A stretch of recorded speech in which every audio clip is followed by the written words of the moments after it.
جنتی لاٹھی یہ حضرت موسیٰ علیہ السلام کی وہ مقدس لاٹھی ہے جس کو عصائے موسیٰ کہتے ہیں۔ اس کے ذریعے آپ کے بہت سے ان معجزات کا ظہور ہوا جن کو قرآن مجید نے مختلف عنوانوں کے ساتھ بار بار بیان فرمایا ہے۔ اس مقدس لاٹھی کی تاریخ بہت قدیم ہے، جو اپنے دامن میں سینکڑوں ان تاریخی واقعات کو سمیٹے ہوئے ہے جن میں عبرتوں اور نصیحتوں کے ہزاروں نشانات ستاروں کی طرح جگمگا رہے ہیں، جن سے اہل نظر کو بصیرت کی روشنی اور ہدایت کا نور ملتا ہے۔ یہ لاٹھی حضرت موسیٰ علیہ السلام کے قد کے برابر 10 ہاتھ لمبی تھی اور اس کے سر پر 2 شاخیں تھیں جو رات میں مشعل کی طرح روشن ہو جایا کرتی تھیں۔ یہ جنت کے درخت پیلو کی لکڑی سے بنائی گئی تھی اور اس کو حضرت آدم علیہ السلام بہشت سے اپنے ساتھ لائے تھے۔ چنانچہ حضرت سیدی علی اجہویزی علیہ الرحمہ نے فرمایا کہ یعنی حضرت آدم علیہ السلام کے ساتھ عود، خوشبودار لکڑی، اور حضرت موسیٰ علیہ السلام کا عصا جو عزت والی پیلو کی لکڑی کا تھا، اور انجیر کی پتیاں اور حجر اسود جو مکہ معظمہ میں ہے، اور نبی معظم حضرت سلیمان علیہ السلام کی انگوٹھی، یہ 5 چیزیں جنت سے اتاری گئیں۔ حضرت آدم علیہ السلام کے بعد یہ مقدس عصا حضرات انبیاء کرام علیہم الصلاۃ والسلام کو یکے بعد دیگرے بطور میراث کے ملتا رہا، یہاں تک کہ حضرت شعیب علیہ السلام کو ملا جو قوم مدین کے نبی تھے۔ جب حضرت موسیٰ علیہ السلام مصر سے ہجرت فرما کر مدین تشریف لے گئے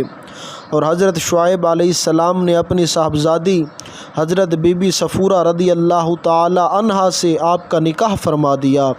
اور آپ 10 برس تک حضرت شعیب علیہ السلام کی خدمت میں رہ کر آپ کی بکریاں چراتے رہے،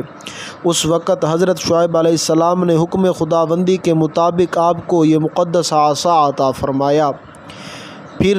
جب آپ اپنی زوجہ محترمہ کو ساتھ لے کر مدین سے مصر اپنے وطن کے لیے روانہ ہوئے اور وادی مقدس مقام طویٰ میں پہنچے تو اللہ عز و جل نے اپنی تجلی سے آپ کو سرفراز فرما کر منصب رسالت کے شرف سے سر بلند فرمایا۔ اس وقت حضرت حق جل مجدہ نے آپ سے جس طرح کلام فرمایا،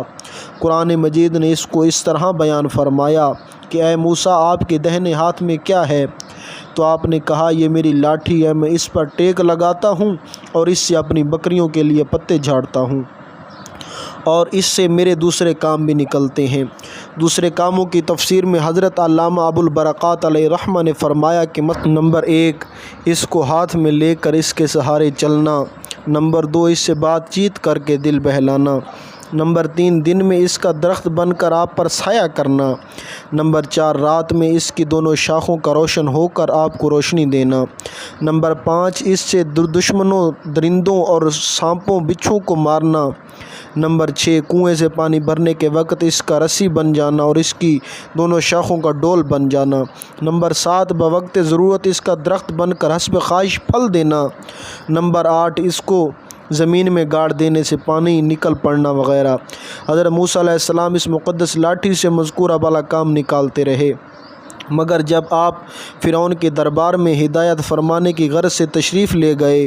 اور اس نے آپ کو جادوگر کہہ کر جھٹلایا تو آپ کے اس عصا کے ذریعے بڑے بڑے معجزات کا ظہور شروع ہو گیا، جن میں سے 3 معجزات کا تذکرہ قرآن مجید میں بار بار فرمایا جو آپ کو اگلی ویڈیو میں